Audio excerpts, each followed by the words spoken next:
ఇందిరమ్మ రాజ్యమే మహిళల రాజ్యమని మంత్రి జూపల్లి కృష్ణారావు కొనియాడారు. ప్రతి నిరుపేదలను గుర్తించి రెండవ విడతలో ఇందిరమ్మ ఇళ్లు మంజూరు చేస్తామన్నారు. మహిళా శక్తి గ్రూపుల ద్వారా మహిళలకు లోన్ మంజూరు చేస్తామన్నారు.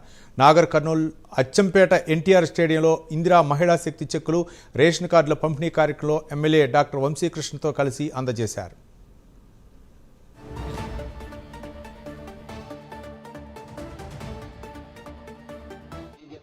మీరెవ్వరు కూడా సంతోషంగా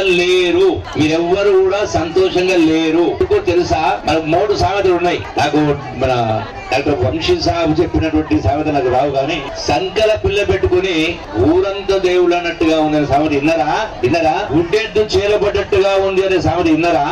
గుడ్డెద్దు చేలబడ్డ ఏమైతుంది? అడ్డదిడ్డంగా పాటు చేస్తుంది. మీరందరూ ఎందుకు సంతోషంగా లేరంటే మీ ముత్తాతలు, మీ తాతలు, మీ తండ్రులు, మీరు, మీ బిడ్డలు అందరూ కష్టపడతా ఉన్నారు, సేద్యం చేస్తున్నారు, కూలినాలు చేస్తా ఉన్నారు, ఉద్యోగాలు చేస్తా ఉన్నారు, వ్యాపారాలు చేస్తా ఉన్నారు, రకరకాల పనులు చేస్తా ఉన్నారు. ఇది 100 సంవత్సరాల నుంచి. మరి మీ చేసిన కష్టం పైసలని ఎక్కడ పోయినవి?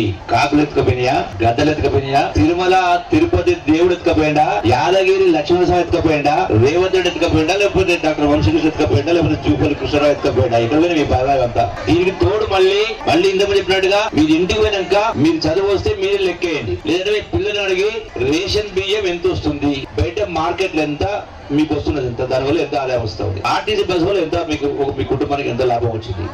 అట్లాగే ఈ రోజున ఇవన్నీ ఇందిరమ్మ ఇళ్ల ద్వారా ఎంత, కరెంటు ద్వారా ఎంత, ఇవన్నీ పెన్ను కాయ తీసుకుని లెక్కేయండి. ఖచ్చితంగా ప్రతి నెల కూడా ప్రతి కుటుంబానికి ఈ ఇందిరమ్మ ప్రభుత్వం ద్వారా, కాంగ్రెస్ ప్రభుత్వం ద్వారా 1000 రూపాయలు మీకు ప్రభుత్వం ద్వారా ఇస్తాను ఆదా అవుతుంది.